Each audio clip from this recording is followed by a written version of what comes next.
How much of a hit have the media taken from Donald Trump's election? I put that question to the host of the new Fox show, Tucker Carlson, tonight, here in Studio One. Tucker Carlson, welcome. Hi, Kurtz. After a campaign in which the media repeatedly told us Donald Trump couldn't win the nomination, he clearly wasn't going to win the general election, what is the state of media credibility today? Well, it's very low, and not just the media, but the paramedia, you know, all the experts who go on television to tell you. The experts, the talking heads, the bloviators? The pundits, the consultants, all the people who miscalled this election from day one really ought to be ashamed of themselves, because the truth is a lot of what they told us was social science, numbers-based analysis, was just advocacy. They were lying. They had strong preferences, and they allowed those preferences to color their interpretation of what was going to happen. I mean, look, that's a human thing. That's a natural thing, but they're not admitting it, which is infuriating. What about the New York Times? Donald Trump went to the newsroom on West 43rd Street for an interview. What do you think the Times?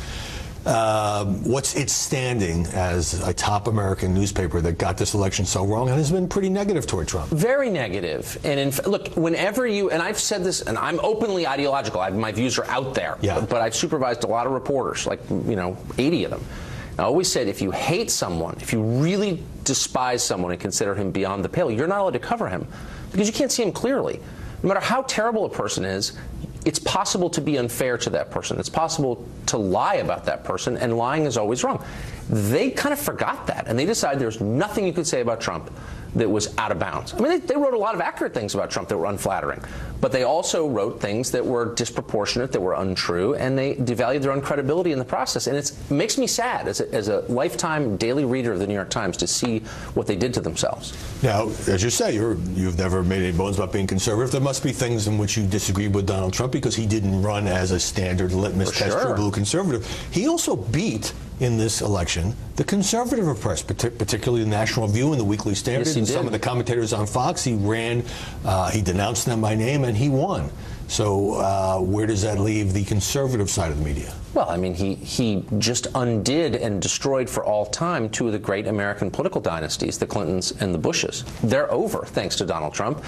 I think he's discredited or allowed the liberal press to discredit itself, and I think he also overturned a lot of the conservative establishment here in Washington, and not just the publications, but also the think tanks, which are a huge part of our culture here, of conservative culture and DC culture, and he basically made them irrelevant or forced their irrelevancies to become public in a way they hadn't been before. I don't know what the future looks like. Right. I will say this, and we're talking about this in a commercial break, and this does bother me. If you're worried about the rise of irresponsible media, fringe media, the press, the New York Times, the Washington Post, NBC News, CNN, have all but guaranteed their rise by their own, I think, completely irresponsible coverage of this election. We need some unifying force in the press, I would say, some outlet that all of us acknowledge is kind of accurate, kind of trying hard to be fair. And there are fewer and fewer of those. And so what are you going to get in their place? You're going to get openly partisan, sometimes inaccurate news organizations that don't really serve anybody's interest. In that New York Times interview, Donald Trump either softened or abandoned some of his positions from the campaign. No special prosecutor for Hillary Clinton, open mind on climate change. Now he's against waterboarding, which he had favored in the war on terror.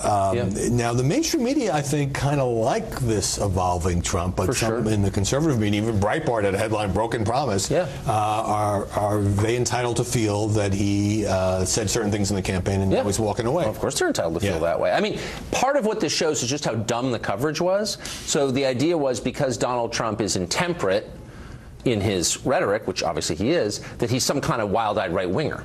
He's not particularly conservative in economics. He's not particularly conservative on social issues, and he's definitely not conservative on the foreign policy questions. And so in what sense is he a conventional right-winger? In no sense.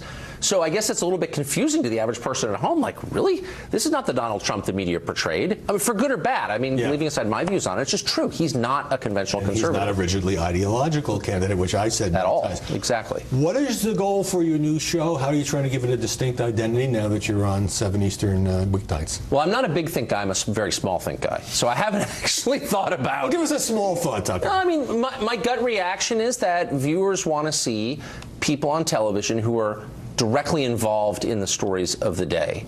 You know, there are an awful lot of people, and I've been one of those people, by the way, commenting on things they don't have direct contact with, and there's a lot of that, and that market is saturated. What do you think of these latest developments in the Middle East? Exactly, that kind of thing, right? exactly. Right. I was in Israel last year. I'm an expert. No, you're not. So, I don't know. I think it would be nice to have more people on who are directly related to this. You're reading a piece in the paper, you're like, I can't believe they're doing that.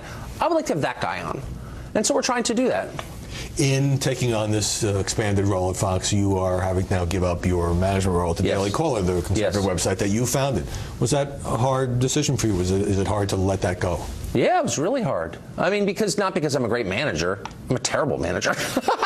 I'm a big picture guy. You can say that now. I know. I always said it. They knew it. But I loved it, and I love the guys. I like print people. I like TV people too. Yeah. But there's a kind of rawness about print people. They're just right out there with what they think, and they're just wonderful people. And so yeah, I miss them. I still preside over the Christmas party. That is not in any sense managing the day-to-day operations of the business, but I'm still a Christmas party guy. I'm glad you held on to a lucrative piece of the franchise. Tucker Carlson, great to see you. Thanks, Howie. Thanks very much for joining us. Maybe I can get an invite to that party. Next on Media Buzz, Facebook and Twitter battling charges of bias, bogus news, and censorship in our digital download. And later, after the networks fumbled a lucrative franchise by mishandling the NFL.